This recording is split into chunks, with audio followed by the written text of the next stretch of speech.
Varicose wine సమస్యతో బాధపడుతున్నారు. Best చికిత్సను అందించే భారతదేశంలోని ఏకైక హాస్పిటల్ ఆవిస్. నమస్తే రమగారు. నమస్తే జయ. రమగారు, 12వ తారీఖున మనకి మాఘ పౌర్ణమి ఉంది. దీని యొక్క విశిష్టత. మాఘమాసమే విశిష్టమైన మాసం. అంతేగా, మాఘమాసం విశేషాలు చెప్పుకున్నాం కదా మనం. మాఘం సౌరమాసం అని చెప్తాం. నారాయణ ప్రీతి కోసమే, శ్రీ మహావిష్ణువు ప్రీతి కోసమే చేసుకుంటాం.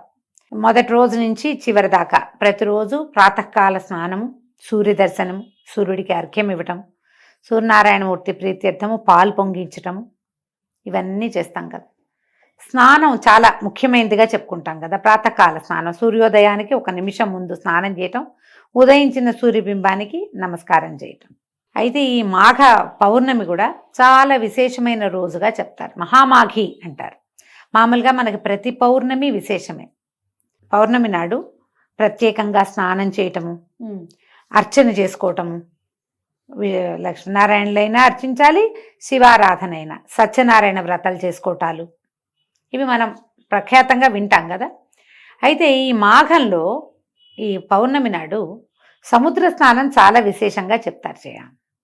మామూలుగా మనకి సముద్ర స్నానం తెలుసు, కార్తీక పౌర్ణమికి చేస్తాం కదా. దానికి ప్రత్యేకంగా ఉంది. ఆకామావై అంటారు. ఆకామ అంటే ఆషాఢ పౌర్ణమి, కార్తీక పౌర్ణమి, మాఘ పౌర్ణమి, వైశాఖ పౌర్ణమి. ఈ 4 పౌర్ణములు సముద్ర స్నానానికి చాలా విశేషమైనవి, చాలా విశేషం.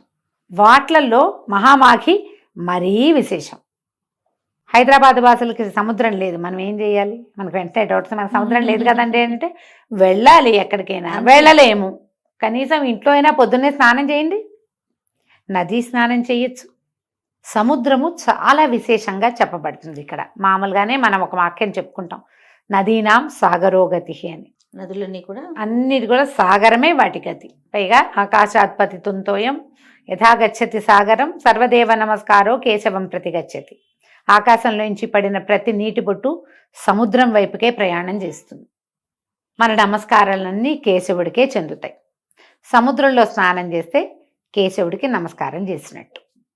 ఈ సముద్రంలో ఏంటంటే అపారమైన సౌరశక్తి నిండి ఉంటుందట ఈ పౌర్ణములలో. చూడు, నీకు ఎంత సూర్యుడి వేడిమికి ఎంత నీరు ఆకాశంలోకి పోతుంటుంది, అయినా కూడా తరగదు. చిన్నది పెద్దది అవదు, ఎంత ఉందో అంతే ఉంటుంది. ఈ సముద్ర జలాలు, ఈ ఉప్పు నీటి వల్ల ఏంటంటే నెగిటివ్ ఎనర్జీస్ పోతాయి. ఓకే. ఈ సంవత్సరం అంతా మనం ఏర్పాటు చేసుకున్నవి అంటే మన మీదకి మనం తెచ్చుకున్నటువంటి అన్ని రకాల నెగిటివ్ ఫోర్సెస్ని ఈ సముద్ర స్నానం కంట్రోల్ చేస్తుంది. నదీ స్నానాలు విశేషమైనవి. నీళ్లలో కరెంట్ ఉంటుంది, మనకు తెలుసు కదా. ఈ నదుల్లో కూడా నడుంలోతు నిలబడి నదీ స్నానం చేయాలని చెప్తారు. సముద్రంలో కూడా 40 మినిట్స్ అయినా ఉప్పు నీళ్ళల్లో కనుక స్పెండ్ చేస్తే వచ్చాక మళ్ళీ బయటకు వచ్చాక మామూలు స్నానం చేసుకుంటాము. ఇది ప్రత్యేకంగా చెప్పబడే క్రియ కాబట్టి జీవితంలో కొన్నిసార్లైనా, కొన్ని పర్వదినాల్లో అయినా, కొన్ని పౌర్ణములైనా, కనీసం ఒక్క పౌర్ణమైనా సముద్ర స్నానం చేయండి. మామూలుగా అమావాస్య పౌర్ణములకి ఆటుపోట్లు పెరుగుతాయి కాబట్టి సముద్ర తీరాలకి వెళ్ళకూడదు అని నియమం. ఆ నియమంలో ఈ 4 పౌర్ణములు మాత్రం ప్రత్యేకంగా సముద్ర స్నానం చెప్పారు. ఉదయం చెయ్యాలి. పౌర్ణమిలో రాత్రిపూట కదా ఆటుపోట్లు పెరిగేది, సాయంకాలాలు కాదు, ఉదయ స్నానాలు 4 గంటల లోపే, ఎలా కుదిరితే అట్లా. సముద్ర స్నానానికి కానీ నదీ స్నానానికి కానీ వెళ్ళేటప్పుడు ఇంటి దగ్గర స్నానం చేసి వెళ్ళాలి. పాచి మొహంతో, పాచి బట్టలతోటి నదుల్లోకి దిక్కకూడదు, సముద్రంలోకి అసలు దిక్కకూడదు. శుభ్రంగా ఉండి అప్పుడు వెళ్ళాలి. పైగా ఇవి పితృదేవతలకి తర్పణాలు విడిచే సమయం, ఇవన్నీ స్థిరంగా ఉంటాయి. ఈసారి పౌర్ణమి ఇంచుమించుగా నాకు గుర్తుండి సంక్రమణం కూడా అప్పుడే ఉన్నట్టుంది. మామూలుగా మనకి సంక్రమణాలు జరుగుతాయి కదా. మకర సంక్రమణం ఏమో మన కిందటి నెల 15వ తారీఖు వచ్చింది. ఇప్పుడు ఇంచుమించుగా ఇప్పుడు సంక్రమణం వచ్చేస్తోంది. ఇది కుంభ సంక్రమణం అంటారు. ఈ సంక్రమణము పౌర్ణమి ఒకే రోజు వచ్చినాయి. ఈసారి 12వ తారీఖు ఒకేసారి వచ్చినాయి. సంక్రమణ తిథుల్లో మామూలుగా మనకి పితృతర్పణాలు విడుచుకుంటాం కదా. ఈ మాఘంలో ఈ పౌర్ణమి నాడు మన సముద్రం దగ్గర కూడా పితృతర్పణాలు విడవచ్చు. అది కూడా మంచిదే. పిల్ల జల్ల తీసుకెళ్ళేటప్పుడు కొంచెం జాగ్రత్తగా వహించాలంతే. ఒకవేళ మనం ఏ సముద్ర స్నానానికి ఏ నది స్నానానికి వెళ్ళలేము, ఏమిటండి ఇప్పుడు మా సంగతి ఎట్లా అని అందరు అడుగుతుంటారు. ఇప్పుడు మా కుంభమేళా గురించి చెప్పుకుంటున్నాం, విపరీతంగా ట్రెండింగ్లో ఉంది కుంభమేళా, అంతే కదా. అక్కడికి వెళ్తేనే కుదురుతుంది, లేకపోతే కుదరదన్న మాట లేదమ్మా. అసలు అవకాశం ఉన్న వాళ్ళు వెళ్తారు, వాళ్ళు ఏదో అత్యద్భుతమైన వాళ్ళు, వెళ్ళలేని వాళ్ళు, పనికిమాలిన వాళ్ళు అలాంటివి ఏం లేవు. మా పుణ్యం వస్తే మీకు రాదు అనకూడదు.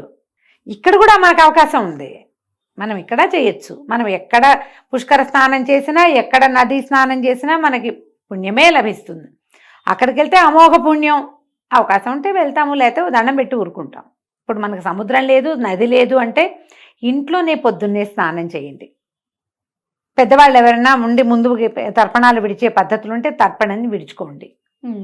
ఏదైనా దానం చెయ్యండి. పౌర్ణమి నాడు, మాఘ పౌర్ణమి, కంబళ్ళు, వస్త్రాలు, చెప్పులు, గొడుగు, తిలలు, నెయ్యి నిండుగా, తిలాలు నిండుగా ఉన్నటువంటి చెంబు, ఏదైనా ఒక వస్తువు, పాత్ర, అంటేనే మంచి నీళ్ళ పాత్ర, అవి కూడా దానం చేయొచ్చు.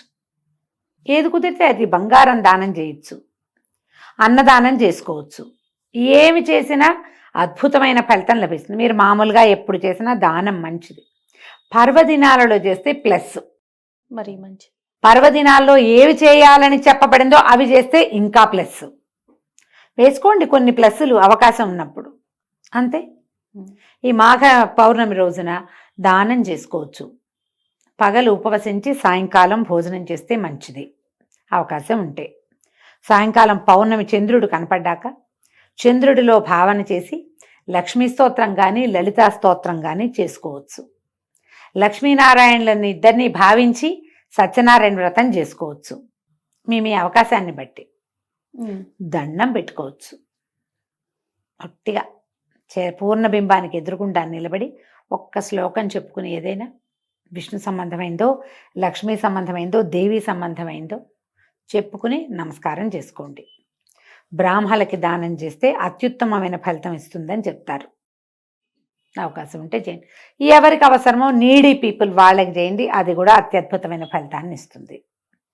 ఎవరికైనా ఏమైనా ఇవ్వచ్చు కదా. ఇలా పర్వదినాలలో పాత విధానం చేయబోకండి. పాతవి ఇవ్వడానికి 3 రోజులు ఉంటాయి. పర్వాలలో పాత వస్తువులు దానం చేయొద్దు. పాత బట్టలు, పాతవి ఏమైనా తీసి ఇచ్చేయటము చేయొద్దు.